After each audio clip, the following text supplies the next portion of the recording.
Welcome back to r/MaliciousCompliance. In this video, an entitled new employee thinks that she runs the hotel after just 2 months on the job. But when she decides to humiliate a disabled visitor and demands to speak to his boss about getting him fired, she is about to discover that sometimes the person you are attacking is exactly the wrong person to mess with. Let's dive right into the video. And the title Malicious Compliance story is titled Karen Demands to Speak to the Boss, Gets Her Wish, and Way More. So this happened at the hotel where I work as a maintenance guy. I've been there for about 8 years now, and I've seen plenty of drama, but nothing quite like what went down with our new front desk hire. Let me set the scene for you. I work at a mid-sized hotel in the downtown area. Nothing too fancy, but we get decent business from corporate travelers and tourists. The place has been family-owned for decades, and while it's not some massive chain, it is successful enough to employ about 30 people across all departments. I mostly handle repairs, painting, basic plumbing stuff, you know the drill. About 2 months ago, our longtime front desk manager retired and management decided to hire someone new instead of promoting from within. Enter the new hire, let's call her Karen. Karen was probably in her early 40s, had that whole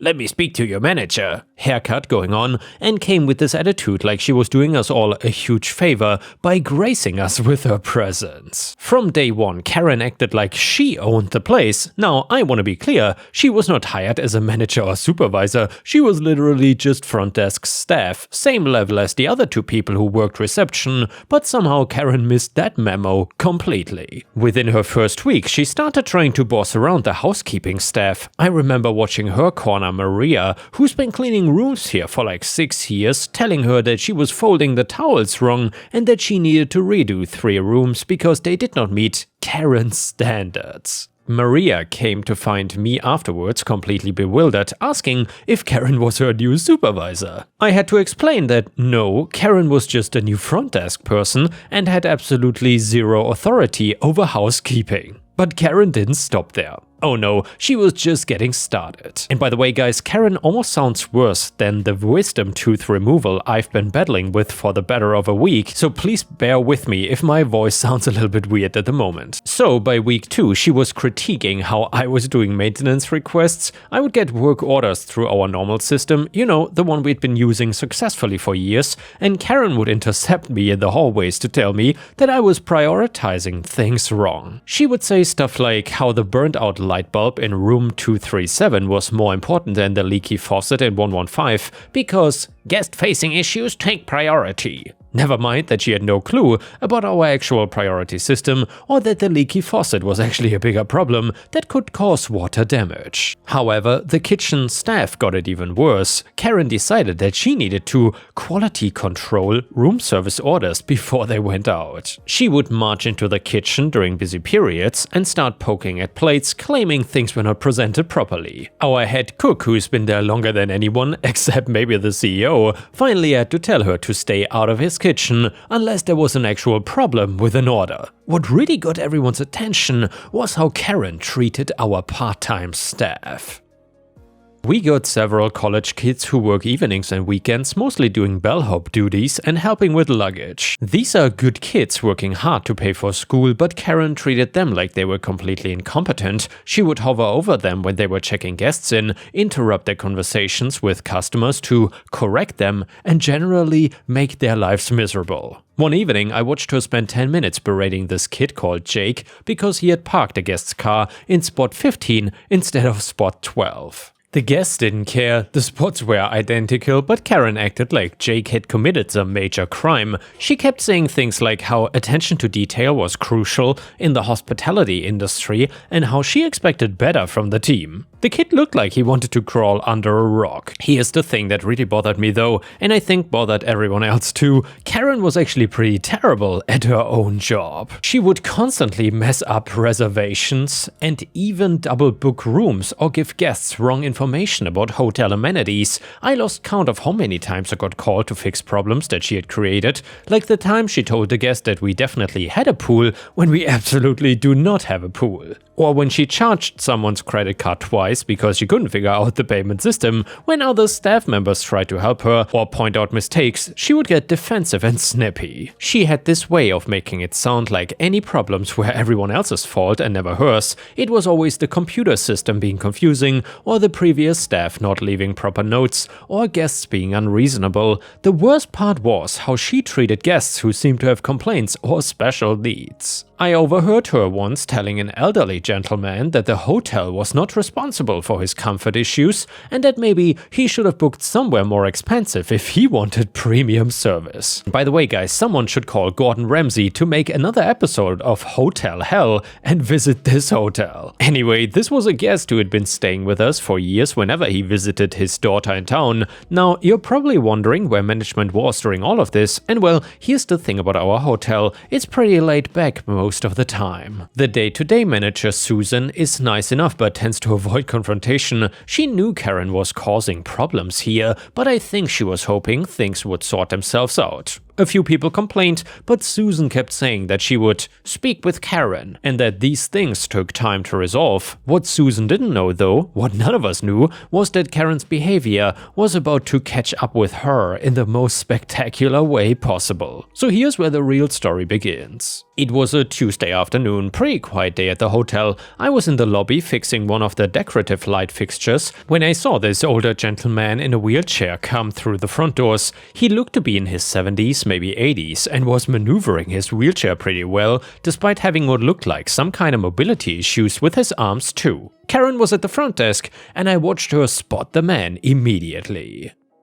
She got this look on her face, you know, the one, that customer service smile that does not reach the eyes, and started walking over towards him. Now I should mention something important here, I had seen this man before. Not often, maybe 3 or 4 times in the 8 years I'd worked there, but I recognized him. He didn't stay at the hotel or anything, but I'd seen him in meetings with Susan and some of the other managers. I never really knew who he was exactly, but I got the impression that he was someone important in the company structure.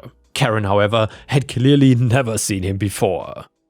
She walked up to him with that fake smile and started talking in that overly loud, slow voice that some people use when they talk to elderly or disabled people. She asked if he needed help checking in, whether he had a reservation, that sort of thing. Standard customer service stuff except for the condescending tone. The man was polite about it, explained that he wasn't there for a room, that he actually worked there, and he was just stopping by to check on a few things, he said. This is where things started to go sideways. Karen got this confused look on her face, like the idea of a disabled person working at the hotel had never occurred to her. She asked him what department he worked in, and when he said he was more involved with the overall operations of the company, she got this skeptical expression. I was pretending to focus on a light fixture, but I was definitely listening at this point, because Karen's tone was getting more and more condescending. She started talking about how she had not seen him around before, and how she had been getting familiar with all the staff since she started. She made some comment about how she was sure she would have remembered meeting him. The man stayed calm and polite, explained that he didn't work in the hotel day to day, but that he did work for the company that owned it. He mentioned that he had been with the company for a very long time, since before the hotel even opened. Now, a reasonable person might have put 2 and 2 together at this point, an older gentleman who's been with the company since before the hotel opened, who doesn't work day to day, but is involved with overall operations. That's pretty clearly someone important in the ownership or management structure. But Karen is not a reasonable person. Instead, she started getting more aggressive about it. She said something about how she needed to verify his employment because she'd never heard of him, and how it was her responsibility to make sure that unauthorized people were not wandering around the hotel claiming to work there. By the way, guys, I'm not sure if he was wondering. Anyway, the man seemed a bit taken aback by this, but he stayed calm. He asked if she wanted him to call Susan to verify who he was, or if there was someone else she would like him to speak with, and this is where Karen made her fatal mistake. She got this righteous, indignant look on her face and started going off about how disabled people should not be working in the hospitality industry anyway. She actually said, and I'm not exaggerating here, that ridiculous cripples didn't belong in a business where customer service and presentation mattered. I nearly dropped my screwdriver. I wish he dropped it on Karen. I couldn't believe what I was hearing. The man in the wheelchair went very quiet and I could see his expression changed from polite confusion to something much colder. But Karen was not done. Oh no, she was on a roll now. She started ranting about how the hotel had standards to maintain and how having disabled employees would make guests uncomfortable and how she couldn't understand who would have hired him in the first place. She was getting louder and more worked up, attracting attention from some guests in the lobby. And finally, she got to the point that sealed her fate. She looked at this man, this elderly disabled man who had been nothing but polite to her, and said that she wanted to speak to his boss immediately. She demanded to know who had hired him and insisted that she was gonna make sure he was fired for trying to impersonate an employee. The man looked at her for a long moment. And then, in the calmest voice I've ever heard, he said, "I am the CEO, Karen." The lobby went dead silent. I mean, you could have heard a pin drop. Karen just stared at him, her mouth hanging open, clearly not processing what he had just said. He continued, still in that same calm voice, explaining that he was the founder and CEO of that company that owned the hotel. He had started the business 40 years ago, and this hotel was one of his first major investments. He had been coming by periodically to check on operations, just as he did with all of his properties. Karen's face went through about 6 different colors, first confusion, then disbelief, then a kind of dawning horror as she realized what she had just done, but the man was not finished. Since she had demanded to speak to his supervisor about getting him fired, he said he would be happy to comply with her request. As the CEO, he did not technically have a supervisor, but the board of directors did oversee his performance. He would be sure to mention her concerns at the next board meeting. However, he continued, since she had expressed such strong feelings about his employment and had made it clear that she felt that he was unfit to work in the hospitality industry, he assumed that she would be more comfortable working somewhere else. After all, he would not want her to be uncomfortable working for a company run by someone she considered a useless cripple. Karen started stammering, trying to backtrack, but it was way too late for that.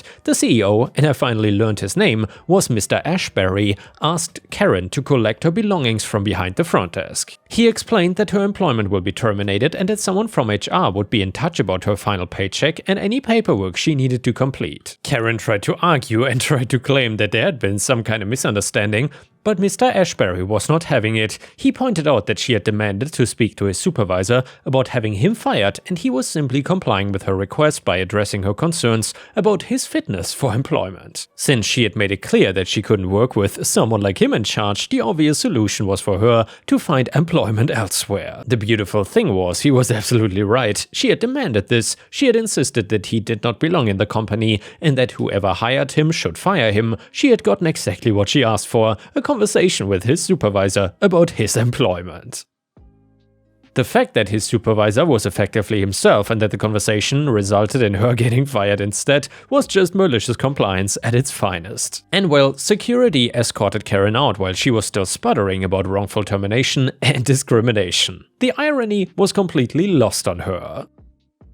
After she was gone, Mr. Ashbury stuck around for a while to talk to the rest of the staff. He apologized to everyone for what we'd had to deal with and made it clear that Karen's behavior was not acceptable and never had been. He had actually received several complaints about her from guests, which was part of why he had come by to check on things. It turns out that Susan had been trying to document Karen's behavior to build a case for firing her, but it's a lot harder to fire someone for being generally awful than most people think. You need documentation, progressive discipline, all that HR stuff.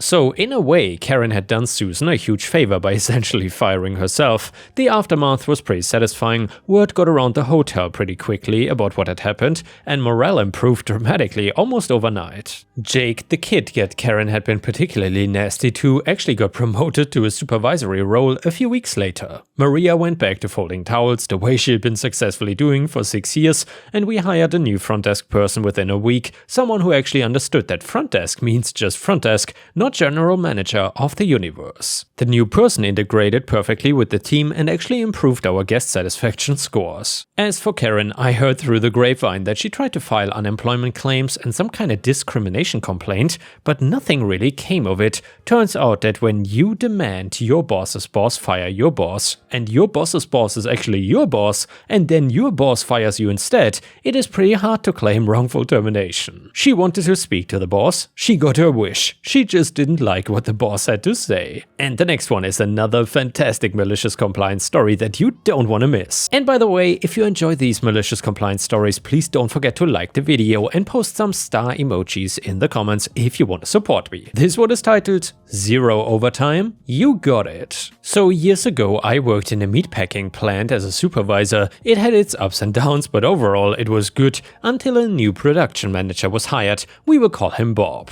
Bob did not come from the floor or even leadership, he had an engineering background. Whatever, I will try to keep an open mind. Well, my mind was only open for about 4.5 minutes. First day, first time meeting, he declares he's gonna right the ship. Sure thing, boss, right that ship that is already sailing in the right direction. He declares that going forward there will be no more overtime. He states we are pissing away money with the amount of overtime we pay. I asked for clarification. What about vacation coverage, sick calls, etc.? And he replies, no overtime, no exceptions. Sure thing, boss. Now I should point out the department I work in is massive. My direct team at that time was 70 people. There were other rooms that other supervisors looked after for a total of 220-ish employees. Now I'm assuming all of you reading this are infinitely smarter than Bob and have figured out that with a team that size, we don't just get one sick call, we averaged 7 per day. Vacations, 10% of the workforce was our cutoff. Usually we hovered at 12 people a day.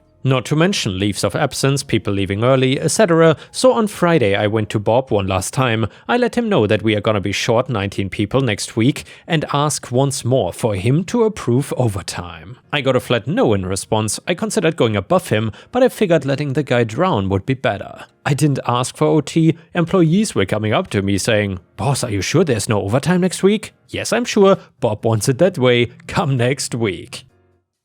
So basically, 2 production lines are not running. Bob comes to me upset, demanding to know why 2 of the lines are not running. Is it technical downtime? No, Bob, I have just no one to run the line. He stammers something about staffing appropriately and having better planning. I asked you multiple times to approve overtime and you said no each time. I was just following your direction. Cue the angry storm off, with him yelling, get some damn people in here. Anyways, I then have to call people at home and schedule OT for the rest of the week because Bob sunk our ship instead of riding it. I couldn't staff those 2 lines that day, and for those wondering, not running those 2 lines that day lost the company $120,000, and I'm not over-exaggerating here. Bob gets a strip torn off him by his boss, a guy I've known at that time for 10 years. He came and spoke to me about it outside. We both smoke. What the F was he thinking? I thought engineers were supposed to be smart. I choked on my cigarette laughing. Bob lasted about 3 months. And now let's move on to the next story. It starts like this. So I have been a homeowner for a while now, over a decade in my current home. I thought that meant all the growing pains with the surrounding community would be through and done with, left behind to the tedious and awkward past. Well, I live on the boundary line between 2 neighborhoods, which is not always a big deal, but has become one recently. My neighborhood has no central regulation except for a non-existent neighborhood watch, thanks to signs put up 15 years ago and promptly forgotten about. The next neighborhood over, however, has an HOA. This is not an outright horrible thing by any means. For quite a few years this meant nothing to me, except that I would occasionally wave to some people inspecting the fence lines and yards of the adjacent properties. When the management changed about 6 years ago though, drama started unfolding. Mumblings of discontent came with the change. I heard my friends gripe and figured it was just the common complaints that come with changes in management. I very quickly learned that it was much more than that. The new management was enforcing everything they could to try to justify from the precise wording of the contracts. They had fines associated with the height that the grass was cut, as well as the days of the week that you cut your grass and the days between cutting grass. To stick to the topic of mowing though, you had to get approval from the HOA to hire someone to mow your yard, so don't think that you are gonna get your little nephew to mow while you are out of town. Because of course, Ripe stars, we all know you need to get some overpriced idiot to mow your lawn that was pre-approved by the HOA, and they probably pocket a nice change. Anyway, it was like this with everything that affected the overall appearance and reputation of the neighborhood.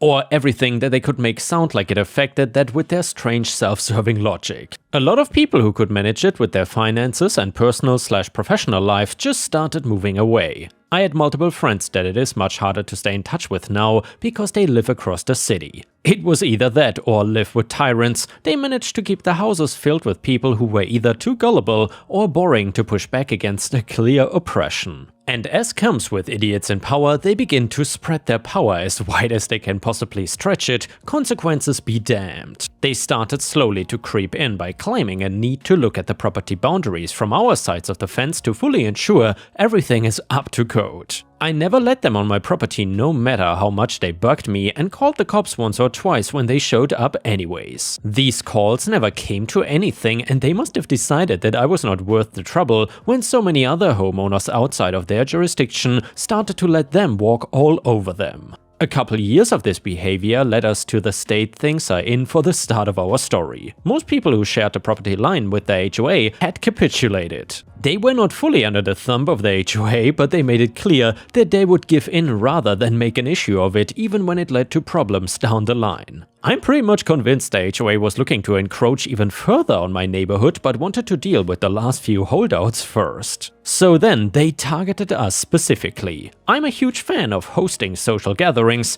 I've done block parties, barbecues, neighborhood yard sales, and any other variation. It is why I have so many friends in my neighborhood and the adjacent one. It creates really bright living environments in my experience, and I grew up in a very active neighborhood, so it's just inseparable from how I feel comfortable living. The homeowner association knew this, of course. Many of them had been invited and even attended events in the past. When I woke up one morning with flyers on every door in my neighborhood and signs even posted in certain yards that outdoor cooking and eating was banned from this point on, I was decidedly done with their BS. They claimed it was to preserve property values and prevent unpleasant smells, but it was obviously to finally force me to acknowledge them somehow. I decided to do the opposite. I didn't storm into an HOA meeting and demand an explanation or cede to their demands. No, instead I invited over 100 people to a barbecue. The logistics were difficult enough, but I had skill with these kind of events, and I also recruited some of my family members to help. Those are the people who created wonderful memories and built my love of large social gatherings. They are really perfect for fighting back against this petty HOA. Suffice it to say, even with all the help I could get, it was a nightmare to plan. I was convinced it would fail at the first sign of conflict. I invited everyone in both neighborhoods, anyone who had been terrorized by the HOA in the past, and plenty of other friends and neighbors. Ultimately, these are the people I'm most grateful to. The day came, and before long we had a group of our fence watchers standing at the edge of my yard looking in on me and my dad starting up the grills and people collecting. The HOA came to me after taking a bit of time determining what they would do about this brash disobedience. "OP, what is this?" I replied, "That's a barbecue. I forgot to mail your invite ahead of time, but I made sure to leave it on your door this morning because of my mistake. You guys don't even have to worry about contributing, just enjoy. We put a ban on outdoor cooking on the properties we manage. The notification was put on your door only a week ago. This is disrespectful. Luckily, I'm not on a property that you manage." The rest of the conversation from there was not really that productive, so I'll skip it. Ultimately though, it ended with them threatening me with taking my property, and when I mentioned that they have no legal grounds to do such a thing, they floundered a bit, threatened more and more strange consequences, and then they stormed off in a huff. When the police showed up at the barbecue, they were quick to see that there was no fault with the event I was doing. They really enjoyed the burgers and hot dogs we offered them, but I knew they wouldn't be able to drink the beers we had on hand for them. The initial call was dealt with easily enough. It was a clear sign of their belligerent stupidity that they even called them once. A short while later, we ended up visited by them again, but this was after their shift was over and they took us up on those those beers. They also told us about the noise complaints that kept pouring in after the initial call and how the police had to threaten to file harassment against the HOA if the false claims continued. Of course, I had my own funny story to tell them. When they realized the cops were not gonna do a whole lot of good for their petty complaints, the HOA decided to take things into their own hands. And once again, they found a way to prove their stupidity even further. A group of the HOA distracted me and the other grill cooks, while a few more who had snuck into the barbecue and got close to the grills. The ones at my fence were painting and plastering their public cooking bans all over my fence. The ones at my grills tipped them over and dumped charcoal everywhere. I'm just glad I noticed in time to run back and seal the propane tanks for the grills that used them before things could go very poorly. The policeman then asked if I wanted to press charges. I told them, sure, why not? I got everything I wanted out of the barbecue, a great event that over 100 people enjoyed, a reason to replace the crappy fence that I had no love for, and definitive proof of the power-hungry hubris of the HOA leaders. The HOA leaders had not even brought my barbecue to an end with their tantrum. The community finally came together after seeing how the HOA behaved at the barbecue and worked through safeguards in the HOA contracts to finally uproot the corrupt leaders of the HOA. They did not fully dissolve it, but as of right now it is run much leaner by just a few individuals who have added clauses to the contract to limit the micromanaging that the HOA can do and to offer ways for the community to push back easier. It took some time for all these changes to be implemented, but it all started with my barbecue, and I am proud of that. Also, those cops come by for my barbecues whenever they can find the excuse now, and at least once a year I try to organize a neighborhood-wide barbecue to keep a good tradition going. And by the way, in case you were wondering, of course, these HOA jerks had to pay me for my ruined fence. I did not just let them get away. As I said, I pressed charges, but I don't want to bore you with the legal drama. And yeah, Ripe Stars, I gotta say, that is a pretty creative way of getting revenge on the HOA. And I must say, props to OP for handling the situation like this. Either way, the next one is titled, They Tried to Rip Me Off, but I Won at the End, and it's a story from r/MaliciousCompliance. And by the way, if you haven't already, please don't forget to like the video and maybe even subscribe to the channel if you don't want to miss any of my fantastic daily uploads. So this happened about 17 years ago in a major city in the very south of the Netherlands with a Renault dealership. And by the way, I think in Europe we would pronounce it Renault, which is the French way, but I suppose in American English you would say Renault. Anyway, so I had a new job and we needed a second car. We bought a new Twingo, a car that went for about 12,000 euros, or I guess around $13,000 to $14,000, and there were two stipulations in the contract when we bought the car. Number one was that we had to get financing through Renault, and number two was that 3 years maintenance was included. We financed a minor part for 3 years at 0% interest, and after the first year I took the car for its first service. I had about 12,000 kilometers on the odometer. When I dropped the car off, I was asked if there was anything that needed attention. I think I answered something like, do whatever you need to do. In the late afternoon, when I picked up the car, 3 rather bulky men were standing behind the service desk. I remember they were really focused on me when I was presented with the bill. The bill was for about 1,000 euros, and for a 1-year-old car with just 12,000 kilometers. I immediately understood what had happened. They must have figured out that they could inflate the bill with all kinds of nonsense maintenance actions, since I gave them carte blanche, and to avoid any troubles they made sure that I could be intimidated by them being with 3 people. And by the way, this is pretty surprising for a Renault dealership. Or maybe it's an outside mechanic or something, maybe I confused something. Either way, I just very friendly asked for my car keys. But you have to pay first. No, I don't. Please, may I have my car keys? Instead of enlightening them straight away, I kept going like this for a bit longer. When things started to get a bit unfriendly, I reminded the rep that I had bought the car at this dealership, including 3 years of maintenance. All 3 guys turned a few shades lighter, frantically searching for the contract, whispering, moving away to the office out of earshot. It took about 10 minutes before the rep came back out and handed me my keys. I ended up getting its 3rd service just before the 3 years had elapsed, and as soon as I got the title to the car, I traded it in for a car of a different brand. And as you would expect, the bill for the 2nd and 3rd services was less than 300 to 400 euros. Not sure if this is the right subreddit, but the compliance part is that did everything they were supposed to do and way more, and I complied as well by reminding them that they were responsible for all costs. And the next one is a fantastic malicious compliance story that is titled, Boss told me I could not take a smoke break if I was not smoking. So I first started working at 17 as a housekeeper cleaning condos in downtown Toronto. It was not a bad gig, the building was under construction, finishing units and such, so there was quite a bit of dust, but other than that, it was fairly easy work, and at the time, I was getting above minimum wage. I was the only cleaner in the building, but I was good friends with the security guards and would hang out with them on most of my breaks. They were all smokers, and I noticed that they were taking small breaks, so if I happened to be near them when they were taking a smoke break, I would just hang out with them. My boss was a sweet guy, but he did casually mention that the smoke breaks for smokers only, and I couldn't just hang out with them. Next break I had a sit down with the security guards, and they joked that I should just have a cigarette in my hand, but not actually smoke it. That is when I decided to be a little bit creative with my malicious compliance. The next day I came into work with a small pack of sparklers. I kept them in my pocket, and when I saw the security guards taking a smoke break, I went out with them, pulled out a sparkler, lit it up, and just kind of stood there with them as the sparkler went off. We all had a good chuckle about it. The boss saw me and came outside, probably to talk to me about not taking a smoke break if I was not a smoker, but he saw the sparkler in my hand. The security guard pointed out that technically I was smoking as the sparkler was producing little bits of smoke. The boss laughed it off, apologized, and said that as long as I get my work done, I can take smoke breaks with the others, with or without the sparklers. And someone in the comments said, I always thought that if smokers get 15-minute smoke breaks, then the rest of us should get a 15-minute break to cry in our cars. And yeah guys, I hope you don't cry at work, but I really hope that you enjoyed the stories. Please don't forget to subscribe, and I will see you again tomorrow.